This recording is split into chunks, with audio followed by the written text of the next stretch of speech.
అయ్యండి, ఎలా ఉన్నారంతా బాగున్నారా? Welcome to my channel. అబ్బా, గోంగూర పచ్చడా! గోంగూర పచ్చడి ఇష్టం లేని వాళ్ళు ఎవరైనా ఉంటారా? అబ్బాబ్బాబ్బా, పుల్ల పుల్లగా, కారం కారంగా ఎంత బాగుంటుంది. అన్నంలో వేసుకొని, వేడి వేడి అన్నంలో వేసుకొని, అంత నువ్వులను కానీ నెయ్యి కానీ వేసుకొని తింటుంటే ఉంటుంది. అమ్మబ్బబ్బబ్బబ్బా, నోట్లో నేను చెప్తుంటే నీళ్ళు ఊరుతున్నాయి కదా.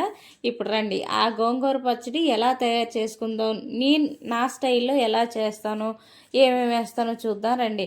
ఒకవేళ ఎవరికైనా రాకపోయి ఉంటే మా వీడియో చూడండి, చేసుకోండి, తినండి. నచ్చితే ఒక లైక్, షేర్, సబ్స్క్రైబ్ చేసుకోండి. అలాగే మన ఛానల్ని ఫాలో అవ్వండి. నేను గోంగూర పచ్చడి చేస్తున్నాను కదా. ఫస్ట్ ఒక స్పూను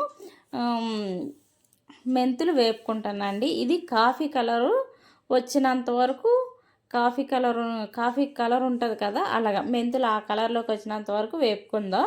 వీటిని వేగిపోయినాయి కదా, వీటిని తీసి పక్కన పెట్టుకుందాం అండి. ఇప్పుడు ఇవన్నీ చూడండి, ఇవి లేకపోతే కొంచెం ఏగకంట కానీ ఆ కాఫీ కలర్ కాకుండా దించేసామనుకోండి చేదు వస్తాయి. అందుకనే ఇలా చేసుకుందాం. కళాయి కాలిపోతుంది బాగాను. ఇప్పుడు మనం ఇందులోను చారు గరిట ఏదైనా ఉంటుంది కదా, దాంతో ధనియాలు తీసుకుందాం. ఒక గరిటెడు ధనియాలు, ఒక 2 స్పూన్లు జీలకర్ర, ఇవి కూడా బాగా వేపేసుకుందాం. ఇందులోనే 1 స్పూను ఆవాలు, ఇవన్నీ తీసుకుని బాగా వేపుకుందామండి. ఇవన్నీ ఇందాక తీసుకున్నాం కదా, ఈ ప్లేట్లోకి తీసేసుకొని ఇప్పుడు ఇందులోనే ఒక 2 గరిటెలు ఆయిల్ పోసుకుందాం. ఎందుకంటే నేను నా ఆయిల్ డబ్బాలోను గరిటె పెట్టాను కాబట్టి దాంతోనే నేను వేసుకుంటాను. ఇగోండి, చాలా ఎక్కువ మిరపకాయలే, నాకు తెలిసి ఒక 30-35 మిరపకాయల వరకు తీసుకున్నాను. కొంచెం గోంగూర ఎక్కువే ఉన్నదిలేండి.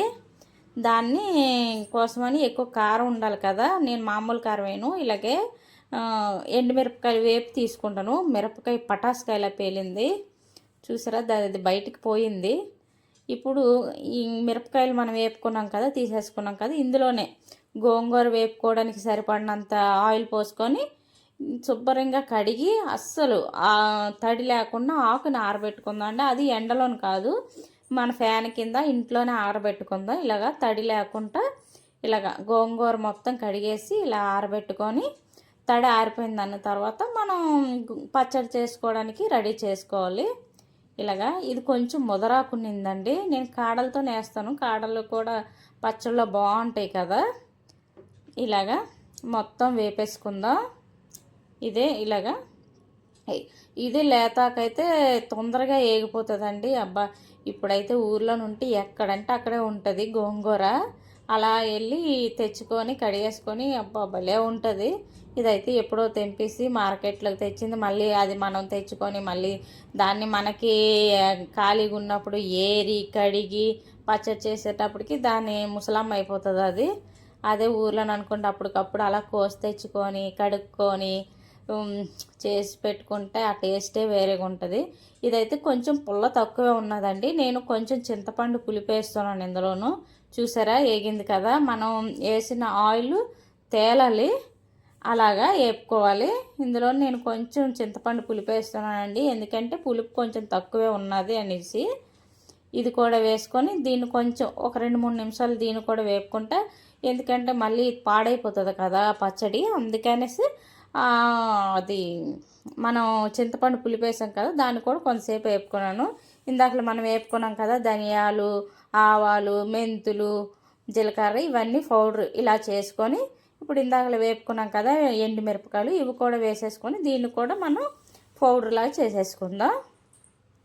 ఇవి మొత్తం అన్నీ వేసేసుకొని ఇప్పుడు దీన్ని కూడా మిక్సీ పట్టేసుకుందాం. ఇలా ఇప్పుడు మనం గోంగూర వేపుకున్నాం కదా, గోంగూరని చల్లగా అయినాకే చేసుకోవాలండి, లేకపోతే మిక్సీ తన్నేసి మనం మొహం మీదకి వచ్చేస్తుంది. నేను ఫ్యాన్ వేసి ఫ్యాన్ కింద పెట్టి చల్లగా అయినాకే చేస్తున్నానండి. మీరు కూడా అలానే చేసుకోండి, వేడివేడిగా ఏం చేయకండి. ఇలాగా ఇందాకలా పౌడర్ ఆడాం కదా మిరపకాయలు అవిని, అందులోనే ఈ గోంగూర కూడా వేసేసుకొని మనకు కావాల్సినంత ఉప్పు వేసుకుని మిక్సీ పట్టేసుకోవడం. ఎందుకంటే మిక్సీ పట్టినప్పుడు ఉప్పు వేసుకుంటే మొత్తం బాగా కలుస్తుంది. మనం మామూలు కలిపితే చాలాసేపు కలపాలి. ఇవ్వండి, ఈ విధంగా కొంచెం మెత్తగా నలక్కంటే కచ్చా పచ్చాగా ఉంటే బాగుంటుందండి గోంగూర పచ్చడి. నాకు అలాగైనా ఇష్టం, మీకు ఎలా ఇష్టమైతే అలా చేసుకోండి. ఇప్పుడు పోపుకి పచ్చడి పోపు పెట్టుకుందాం. ఇందులోనే ఒక స్పూన్ ఆవాలు, ఒక 15-16 ఎల్లుల్లి రెబ్బలు, కొంచెం కరివేపాకు.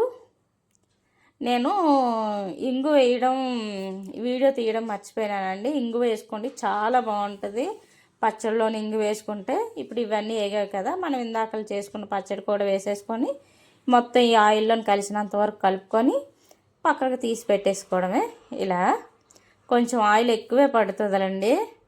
మనకు ఒక 2 నెలల వరకు బాగుంటుంది. ఎందుకంటే మనం ఏవైనా కూరలు చేసుకొని, కూరలు ఉన్నా లేకపోయినా పచ్చడి ఉంటే దాని ప్లేసే వేరేగా ఉంటుంది. పచ్చడితోని ఫస్ట్ ముద్ద మట్టు పచ్చడితో దిగాల్సిందే గొంతులోకి, కడుపులోకిను. నాకైతే అంతే. మేమైతే పచ్చళ్ళు ఉన్నంతసేపు ఫస్ట్ కొంచెం పచ్చడి వేసేసుకొని తినేసి ఆ తర్వాత వేరే కూరలతో మొదలు పెడతాము.